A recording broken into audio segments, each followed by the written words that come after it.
국내 팬들의 시선은 이강인의 출전 여부에 쏠리고 있는 가운데 루이스 엔리케 감독은 얼마나 시간을 줄지는 모르겠지만 반드시 뛴다라며 이강인의 투입을 예고했습니다.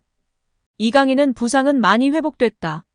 지금은 90분을 뛰기는 어렵지만 몸 상태는 괜찮다라며 경기에 나서게 되면 최선을 다하겠다고 강조했습니다. 팀 동료 가운데 유독 네이마르와 친한 모습을 보이는 것에 대해선 어떻게 하다 보니 네이마르뿐만 아니라 모든 선수와 친해졌다. 처음 봤을 때부터 환영해줬다라며 좋은 선수들과 한 팀에서 뛸 수 있어서 영광이다. 동료들과 더 좋은 모습을 보여주겠다고 다짐했습니다. 한국에서 프리시즌 마지막 경기를 치르는 이강인은 조금씩 감독님이 원하시는 축구를 선수들이 받아들이고 있다라며 시간이 지날수록 감독님이 원하는 플레이가 나올 것이다. 지금은 프리시즌이기 때문에 결과보다 동료와 호흡을 잘 맞추고 감독님의 뜻에 맞는 축구를 하는 게 중요하다고 강조했습니다. 이강인은 역사적으로도 너무 좋은 전북을 상대해야 한다. 쉬운 상대가 아닐 것이라며 우리 팀도 준비를 잘해서 꼭 이기도록 노력하겠다라고 말했는데요. 자세한 내용 풋볼픽과 함께 알아보겠습니다. 엔리케 감독은 2일 오후 부산 아시아드 주경기장에서 열린 전북 현대와 친선전 사전 기자회견에서 이강인은 스페인에서 오래 생활해서 잘 알고 있다. 마요르카에서 마지막 시즌에 굉장히 발전했다고 생각한다. 완성형 선수이며 기술이 좋고 육체적으로 뛰어나다. 보는 즐거움을 주는 선수다. 중앙, 측면 가리지 않고 잘 뛸 수 있다. 이강인을 데리고 있어 굉장히 만족스럽다고 칭찬했습니다. 이어 그는 이강인은 경기를 하기 위한 좋은 상태다. 몇 분이 될지는 모르겠지만 내일 경기를 분명 뛸 것이라고 공언하며 팬들의 기대감을 높였습니다. PSG는 일본 투어에서 3차례 경기에서 승리를 얻지 못했습니다. 경기력도 만족스럽지 못해 비판받고 있는데요. 마지막 부산에서의 전북과의 경기에서는 어떤 모습을 보여줄지 국내외 팬들의 관심과 기대가 높은 상황입니다. 일단 이강인 선수는 20분 이상은 출전할 것으로 보고 있고 네이마르 선수가 단시간 나오거나 못 나오지 않을까 예측받고 있습니다. 국내 팬들은 이강인의 출전보다도 푹 쉬면서 온전히 회복하기를 바라는 상황입니다. 전북 현대와의 경기에서도 다치지 않고 좋은 모습 보여주길 기대하겠습니다. 이강인을 무시하던 스페인마저 인정하게 된 경기 댓글 및 반응이 재조명되고 화제가 되고 있습니다. 코리안 다비드 실바다 영상 모아놓고 보니 정말 손 안 쓰면 못 맞겠다. 국뽕 빼고 진심 잘한다. 이강인 드리블이 내 눈보다 빠르네. 정말 특별한 재능이다. 진짜 드리블은 최고다. 유럽 5대 리그 1위 드리블 성공률 맞네. 등이 눈길을 끌고 있습니다. 여기에 마요르카 전 동료 무리키의 인터뷰도 회자되고 있습니다. 지난 시즌을 마무리하고 이번 시즌을 준비하며 인터뷰하면서 이강인 선수 관련 내용이 나왔는데요. 무리키는 이강인과 관련하여 이강인과는 경기장 밖에서도 친밀한 사이였습니다. 그는 기대를 뛰어넘었고 지난 시즌 최고의 활약을 보였습니다. 다음 시즌에 세계 최고의 선수 중 하나가 될 것이라고 장담합니다. 모두가 알고 있듯 그는 여전히 어리고 재능이 있는 선수이기 때문입니다. 잘 되길 바라고 인사를 전하고 싶네요. 그와 함께 할 수 있어서 영광이었다고 말할 수 있는 그런 날이 올 것이라고 거의 확신합니다. 라며 인터뷰에서 언급했는데요. 무리키가 이강인을 어떻게 생각하고 리스펙하는지 충분히 알 수 있을 것 같습니다. 이강인은 정말 지난 시즌 마요르카를 무리키와 함께 멱살 잡고 9위까지 끌어올린 장본인입니다.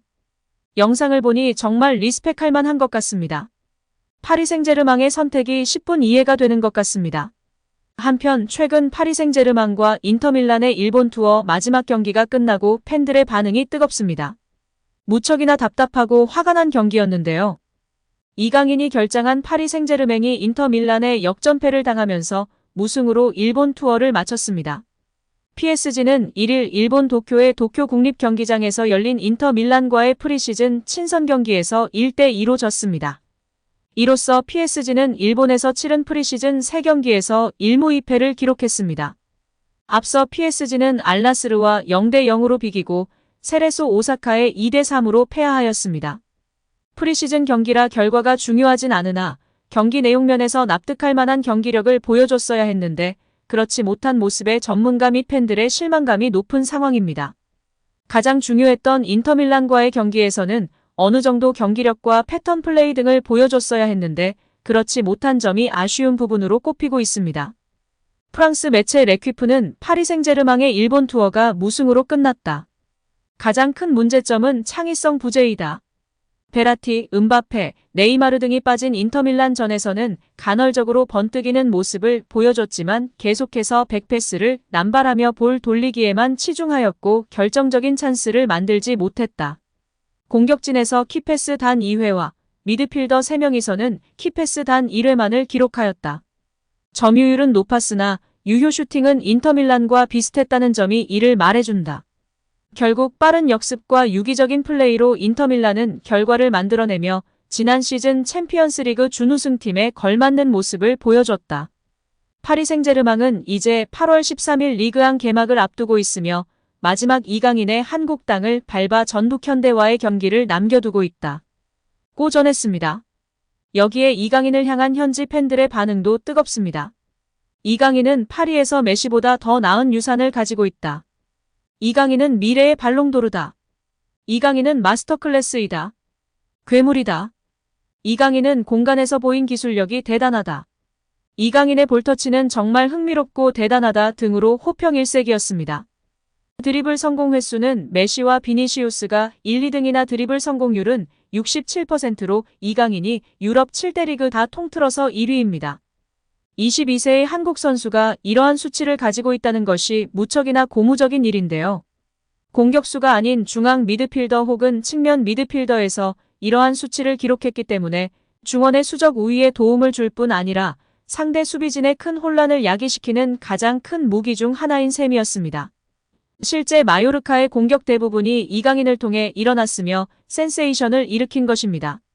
마요르카가 아닌 다른 팀이었으면 공격 포인트가 더욱 높았을 것이라는 게 많은 전문가들의 공통된 의견입니다. 특히 더 놀라운 점은 2강인은 속도를 활용하여 드리블 돌파를 성공했던 것이 아닌 바디페인팅과 턴 동작, 팬텀 드리블 등으로 드리블에 성공했기 때문에 더욱 상대 수비를 무력화시키면서 아군에게 완벽한 찬스를 줄 수 있었습니다. 시간이 지나면서 스피드가 떨어지면 자연스럽게 기량이 하락하게 되는 유형이 아닌 정말 공을 잘 안 뺏기는 드리블 스타일이었다는 것입니다. 요즘 현대 축구에서 가장 중요시 여기는 것 중 하나인 탈압박, 볼간수 1위인 것입니다. 이러니 클린스만 감독도 상대가 2강인을 막을 수 있는 방법은 파울밖에 없었다라고 이야기하였고 마요르카에서의 동료였던 무리키는 2강인과 함께 뛰었던 일이 영광스러운 일이었다고 말할 날이 반드시 올 것이라며 리스펙한 것입니다. 오늘 영상은 여기까지입니다. 시청해주셔서 감사드립니다. 구독과 좋아요 잊지 않으셨죠? 구독과 좋아요는 크리에이터에게 큰 힘이 됩니다. 오늘도 건강하시고 좋은 하루 보내세요. 다음에도 더 좋은 영상으로 찾아뵙겠습니다. 감사합니다.